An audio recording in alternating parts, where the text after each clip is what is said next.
Hi, PromoChat family. So this week we're doing something different for our break. So we want you to include a video of your favorite promotional product and how you use it and why you love it. So on the break, send in your quick video and we want to see all your smiling faces. And there's a prize of so many internet points. So go for it. And now time for our deep dive that's sponsored by Maple Ridge Farms. Hey, welcome to PromoChat. We're very excited for our deep dive video that we have a new member to the PromoChat group of the conversation is David Glenn from Coaster Stone. He's their president, and he recently joined us for our talk this week about tackling problems in the workplace. So welcome, David. Thanks, Katie. Thanks for having me. No problem. So we're really excited because this one was a very interesting conversation in that we kind of covered all the different problems that you can have in your business and how to tackle them. And we went into the hive mind and was like, okay, what's your problem? What do you do to fix it? What's your solution? And so this one, our favorite tweet from you was from our question of, let's work through some of these problems and try and find ways around them. First up on the chopping block, dirty POs. How often do you receive an incomplete or incorrectly completed purchase order? Follow up, what can we do to prevent this from happening? So you wrote back, I am baffled as to why dirty POs exist. Bill to, ship to, payment terms, in-hand date, item number, color, cost, etc. Don't leave any guessing or stones unturned. We love the over-detailed POs. Do you order a burger or a burger with lettuce, tomato, and ketchup? So our question is really it's crazy. Molly from Maple Ridge, she shared the stat where about 75% of her orders that come in are incomplete. They're dirty POs. And I think a lot of people don't really realize the extent that the problems this can have on production and organization, even just labor costs. So can you tell us a little bit about your experience with dirty POs and what they happen to your production line? Sure. So, dirty POs, thankfully, we don't have a 75% dirty PO rate. That would drive me crazy. But we have a higher than necessary, and I think higher is more than 1% because this is the business that we're in. So when we don't have the complete information, we have to hunt down a distributor. Now, thankfully, the distributors are busy, but it causes more time to chase them down. They're in a meeting, they don't have the proper information, so it kind of puts their order on hold. Therefore, could possibly delay or miss their in-hands date, and nobody's happy. We don't want to miss a in-hands date. Their customers don't, and they want to keep their customers happy. So it kind of creates a bump in the road that it really should be avoided.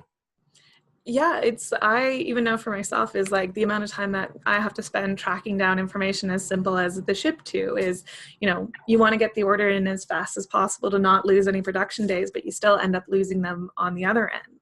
And so do you have any processes in your company that you use to sort of tackle dirty POs? Like where, like, do you have a process that you approach where you're just like, okay, once the PO comes in, do you enter it or do you wait until everything's there? Or, do you have a talk with the distributor beforehand about expectations on a PO or even for repeat POs? We don't have the conversation with them, prior to. A lot of times, work in progress, and then all of a sudden they send a PO, happens over the weekend. But as soon as a PO comes in, we review it, we get it entered, and then if we're missing things, that's when the hunt begins.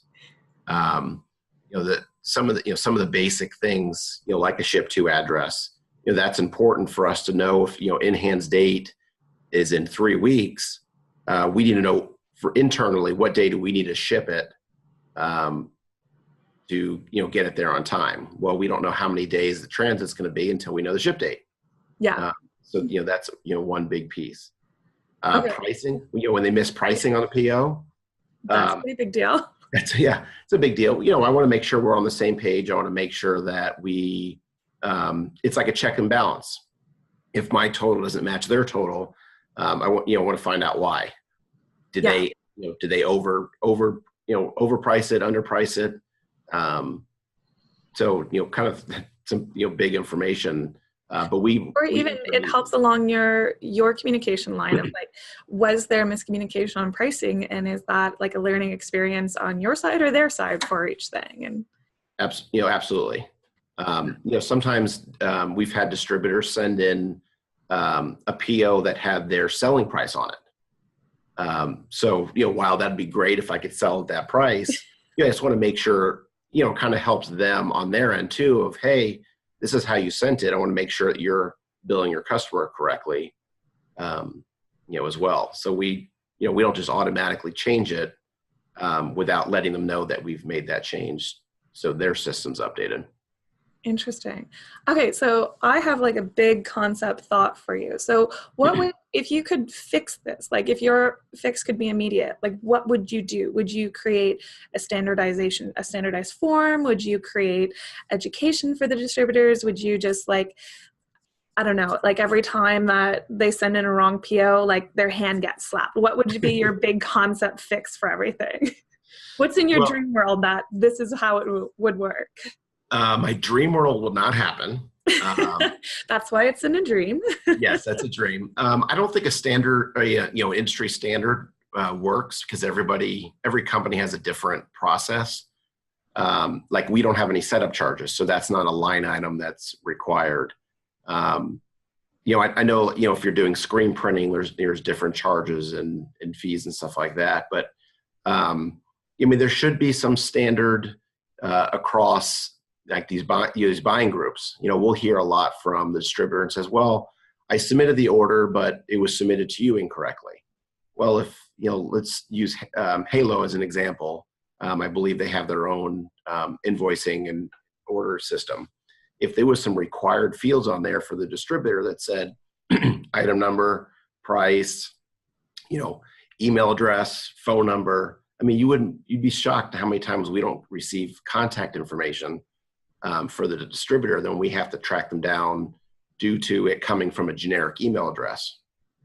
So there's a lot of, I know, also we'll say standard fields that should be filled out, that if the large buying groups and these software programs had them as required fields, it would help the distributors not overlook. Because if they've got a big client and they're ordering 10 items, could be 10 suppliers.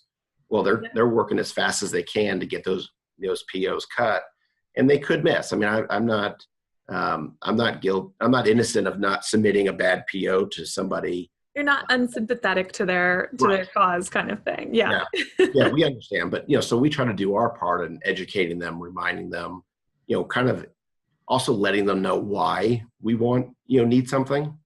We want to know, like pricing. Again, like I said, it's our check and balance. We get POs that don't have pricing on it. Well, I want to make sure we're on the same page.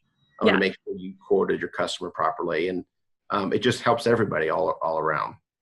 Yeah, I always wish there was like a standardized form aspect to it, where it's like, how you fill out an online form, and like if you don't have like, your phone number or anything else, like it just is like, no, repeat again, and like keep going, because that would be fabulous. Because like I even know for my company is like everything we do is custom, so we have very few SKUs because A is our standard SKU because it stands for award, and that's covers pretty much the gambit of what we do. So, I don't need SKUs, but I do need a ship to address, or I do need a contact name. Like it still bothers me how many POs just don't have the contact name. So you have a huge organization and it comes in and you're like, well, who's your salesperson? Like, or who is the person that this is with? And so it's one of those things where you're just like you said, like the over detailed POs are fantastic, because I would rather not have to think about it, or it's like, of course it's already there, because you're so much time lost going back and forth.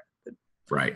Yeah. And even, payment terms, if you don't have terms with the company, you need a credit card, include it with the purchase order. You made a good point about the salesperson. Yeah. Who should we contact if there's an issue, or who gets the invoice? We'll send, if we only have one email address, we'll send that invoice to that salesperson. Well, PO doesn't get paid. We find out, well, it needed to go to AP at. Well, if we didn't know that, we're not. They're not mind readers. We're not mind readers. There you go. Yeah. So yes. So a form like that would say, hey, You forgot the ship to, you forgot. But you'd be surprised how many POs we get without the artwork. Yeah. Well, don't send it to me without the artwork. I can't do anything with it. Yeah. Or the artwork's coming later, and then you just spend a lot of time hunting down the artwork. Right. Yeah. So then we have an order on hold. Distributor says, well, it's coming. It's coming. Well, the order's not moving. Like it doesn't get into the queue. It doesn't.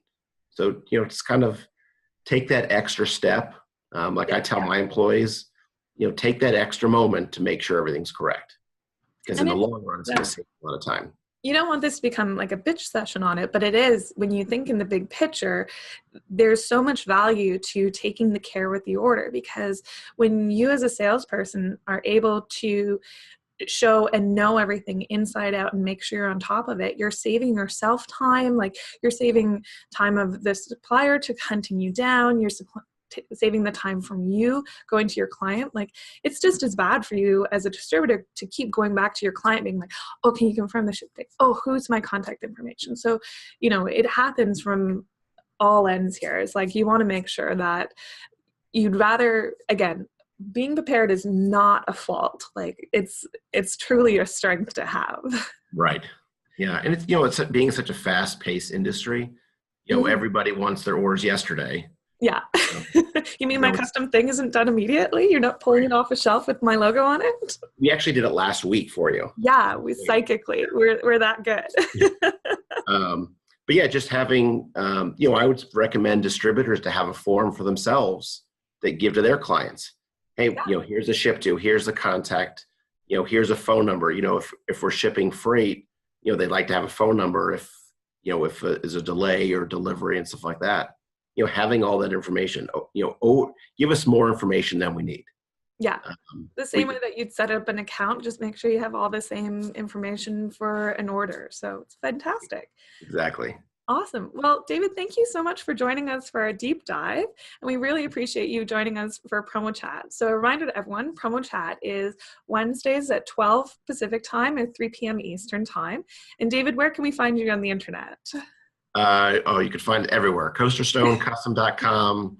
On Instagram, we're CoasterStoneC. Facebook, we're CoasterStone Custom. We're there. Awesome. Come and hang out. Come find them. They do really nice work. It's very impressive. Thank you. Thank you, Kate. Well, perfect. Well, thank you so much. And we look forward to seeing you this week on PromoChat. So take care. Bye. Thank you.